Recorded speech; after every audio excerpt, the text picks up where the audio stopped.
ఏదైతే యుద్ధం ప్రారంభమై మనకి ఒక 2 నెలలు ఏదైతే భారతదేశంలో రాజకీయ పరంగా ఒక యుద్ధం అనేది మనం అనుకుంటే గనక ఇది ప్రారంభం అది ప్రారంభం సమకాలీనంగా జరిగినటువంటి సందర్భం.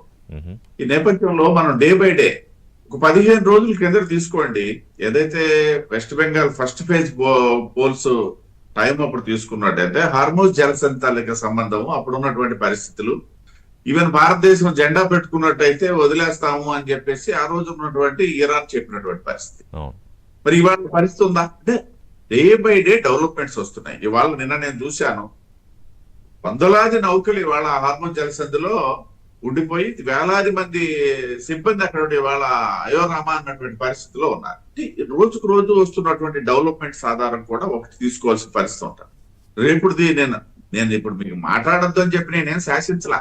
రేపుది ఫోర్కాస్ట్ చేసేదానికంటే వర్తమానం గురించి చర్చించడం బెటర్ అనేది నా ఆలోచన తప్పిస్తే నేనేమంటానంటే మా సోదరి చేసిన విమర్శల గురించి అన్నారు ఇందిరా శోభన్ గారు.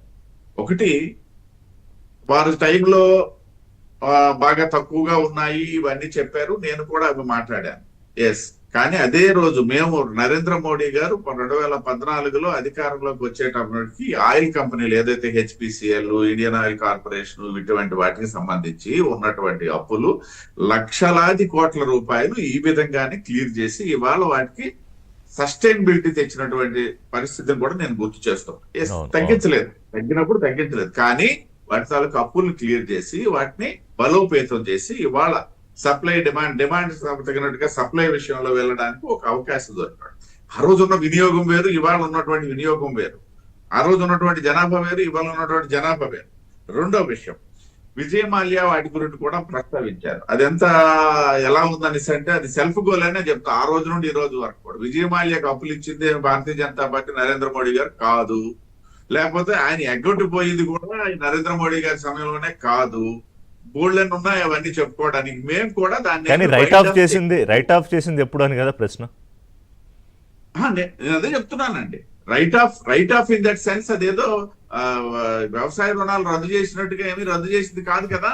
ఇవాళ కూడా వాటి తాలూకా వసూలుకు సంబంధించినటువంటి ప్రక్రియ కొనసాగుతుంది.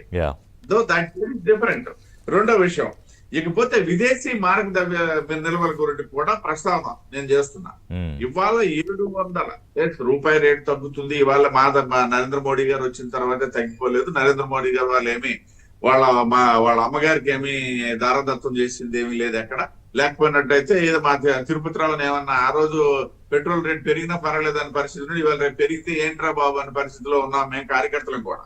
నేనేం చెప్తున్నానంటే ఋషి గారు, ఏదైతే $700 బిలియన్ ఇవాళ విదేశీ మారక నిల్వలు కలుగుతున్నటువంటి దేశంగా ఇవాళ మనం ఉన్నాం. సస్టైనబిలిటీ ఉన్నటువంటి దేశంగా ఇవాళ మనం ఉన్నాం. కానీ ఒకప్పుడు మన పరిస్థితి ఏముండేది బయట ఉన్నటువంటి బంగారాన్ని ఇవాళ తెచ్చుకుంటున్నాం. ఆ రోజు మనం ఉన్న బంగారాన్ని పట్టుకెళ్ళి అక్కడ పెట్టుకునే పరిస్థితి ఉండేది. ఆ రోజు ఉన్నటువంటి ప్రైమ్ మినిస్టర్ మీద మాకు గౌరవభావం ఉంది, అది వేరే విషయం. కానీ పరిస్థితులు ఏ విధంగా మారాయి? ఈ 12 సంవత్సరాల్లో దేశ ఆర్థిక పరిస్థితి ఏంటి? ప్రపంచంలో ఉన్నటువంటి ఇతర దేశాల తాలూకా పరిస్థితి ఏంటి? ఈ నేపథ్యంలో ఇవాళ మనకి ప్రధానమైనటువంటి పోటీదారు, ప్రధానమైనటువంటి శత్రువుగా భావించే ఒకప్పుడు చైనా, ఇవాళ చైనా పరిస్థితి ఏంటి? ఇవన్నీ కూడా ఆలోచన చేసుకునేటప్పుడు ఎస్ డెఫినెట్ గా మొత్తం ఒకే రోజు మంత్రదండంతో చదివేస్తాము అని చెప్పేసి నరేంద్ర మోడీ గారు చెప్పారని చెప్పేసి వారు అనుకుంటే మేమేం చేయలేం. కానీ అండి వాళ్ళు రాజకీయ విమర్శలు అనేవి సహజంగా జరుగుతాయి. మేము ఆ విధంగా చేసుకుని వచ్చిన వాళ్ళమే కదా, మేమేమి విమర్శలు చేయలేదు. అంటే మీరు ముందు చెప్పే మాట ఒకటి, తర్వాత మాట మారుస్తారని నేను ఖర్గే అన్నది ఏంటంటే ఎన్నికల ముందు బీజేపీ వాయిస్ ఒకలా ఉంటుంది, ఎన్నికల తర్వాత వీళ్ళు చేసే చర్యలు ఇంకొకలా ఉంటాయి అనేది. సార్ ఇప్పుడు ఖర్గే గారు చాలా సందర్భాల్లో వాళ్ళ పార్టీ గురించి, వాళ్ళ పార్టీ అధినాయకత్వం గురించి, ఆయన అధినాయకుడైతే వేరే అధినాయకుడిని అడిగి చెప్తాననే సందర్భాలు కూడా ఉన్నాయి. అవన్నీ మనం ఇప్పుడు ప్రస్తావన అవసరం లేదని నేను భావిస్తాను. రాజకీయంగా ఇప్పుడు నేను అదే మా సోదరి ఇందిరా గారు ఉన్నారు, నేను వారు మాట్లాడేటప్పుడు ఎప్పుడైతే వ్యక్తిగతమైనటువంటి విమర్శలకు వెళ్తే నేను ఖండిస్తాను. సార్ కాదు, మీ రాజకీయాలు వదిలేద్దాం, బీజేపీ కాంగ్రెస్ తాలూకా రాజకీయాలు వదిలేస్తా. నా ప్రశ్న ఏంటంటే ఇవాళ కాదు సార్, ఇవాళ రేపు ఉదయం ఎల్పిజి సిలిండర్ బుక్ చేసుకునేవాళ్ళు, లేకపోతే ఈ కమర్షియల్ సిలిండర్ కొనుక్కునే ఒక చిన్న వ్యాపారం, లేకపోతే రేపు పొద్దున పెట్రోల్ డీజిల్ కొట్టించుకుని ఆటో తోలుకునే ఒక వ్యక్తో, ఇంకొకళ్ళు వీళ్ళ బతుకు చిత్రం మారిపోబోతోందా?